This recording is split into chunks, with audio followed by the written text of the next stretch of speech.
What's going on, guys? My name's Josh, and I'm back today with the I Know What You Did Last Summer TV series, episode 4 recap. Before we get this review started, if you could please like this video and subscribe to the channel. You better watch out because it's time to get this video started. Let's go.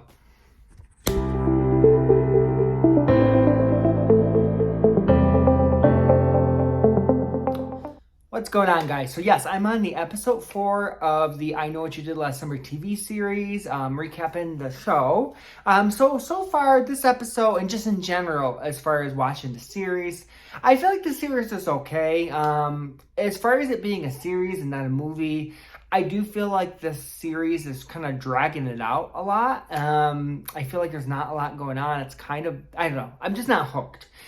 It's okay. I don't I don't hate it, but it's definitely not great. I just feel like other series you can kind of get hooked the more episodes you watch, and I'm definitely not hooked at all. And it's just kind of a slow pace, and like for me at this point, I want to see the killer. At least see the killer attack someone, and part of the reason I feel like with this show we have a lot of backstory. There's lots of flashbacks. In this series, and we're kind of getting to know the characters, but I'm still over the flashbacks. I'm not gonna lie, I'm over the flashbacks. I thought at first the fact that there was 2 twins in the series, I thought that was going to be kind of a cool twist. And then we had Allison taking over Lennon's life. At first I thought that was a cool twist. Now I'm kind of over it. I'm kind of over it that there's 2 twins. I kind of wish it was just one character. I would say overall, the show's okay, but I'm definitely not hooked. But I still will finish at least this recap of this episode, and then, yeah.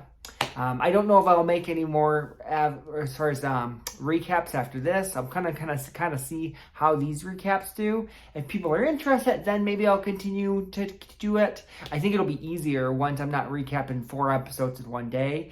Recapping 1 is a lot easier. 4 was a little bit of a lot, but I just wanted to get it done. But anyway, so let's start out with this episode. So as far as this episode goes, episode starts whereas Allison, she figures out that, she pretty much figures out Lennon's passwords and pretty much Lennon's secret past, where she was recording having sex with people. She recorded having sex with Dylan. She recorded having sex with Margot.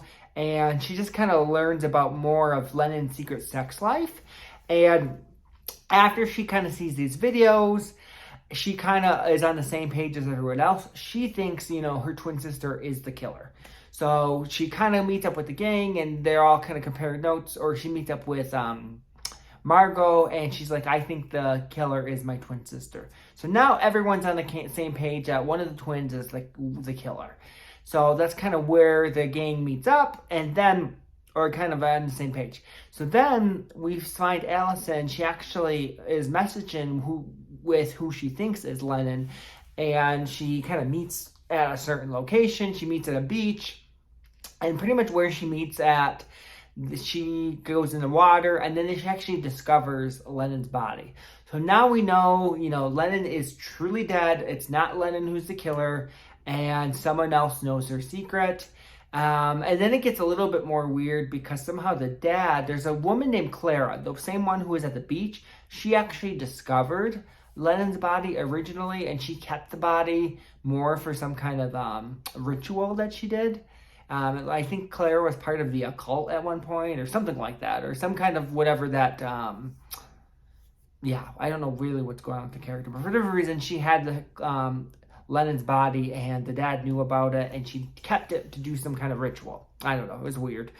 But anyways, though, so once the gang kind of realizes that, okay, Lennon is, they think it's Allison. Allison is dead. She's not the killer. Then the gang's kind of really freaked out at this point. One, the killer's not turning them into the cops, so they're relieved in that sense that, they're not going to go to jail for murder because they think, Allison secretly drowned or committed suicide.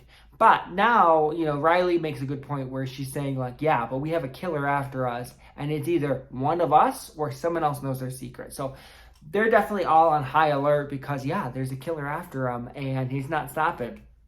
And we also have a cop in the episode. He's trying to investigate, and he's actually doing a good job of trying to, put everything together. And yeah, so then after they find the body, they have pretty much a funeral for, Allison, but really it's Lennon, but they don't know this. And then we kind of see, as far as Margot, a lot of flashback scenes with her and Lennon, and then it's revealed that, her and Lennon, pretty much Margot is in love with Lennon. Like, her and Lennon were hooking up, and Margot had real feelings for Lennon, and Lennon did not care about Margot at all. So yeah, we just kind of see a little bit more of Margot's perspective. She was in love with Lennon. So then pretty much at the funeral, Allison, who's really Lennon, but she's getting, they're having a funeral, having a service for her, and then all of a sudden everyone's phones go off, or we actually hear some screams, and then it's revealed that the cop who was kind of investigating everything, he's been murdered, and one of the people at the restaurant has also been murdered. So the town really doesn't know who the killer is. They're trying to track it down, but they're completely lost. And yeah, now the killer has killed 2 more people. And yeah, so that was kind of this episode. And like I said, this episode was okay, but it is drawn out at this point. The killer, I want more action. I feel like the I Know What You Did Last Summer movie was good. It was a 2-hour movie, but I feel like it was good. It was fast paced. It kept me involved. I really enjoyed it as a movie. I thought as a TV series, it might work really well just because, you have episodes to kind of go through the characters' emotions. But, this is just too slow. Like, I need more action. And, yeah, so I don't know. Maybe the show will get better. I'm going to probably continue to watch it, even if I don't make reviews. But yeah, that's kind of where I'm at right now. I don't know if you're still watching, if you're still even watching these reviews, how you feel. Are you still invested? Are you hooked? How do you feel about episode 4? Are you excited for the rest of the series as it comes out? Either way, please leave your comments below. And if you are watching, thank you for watching.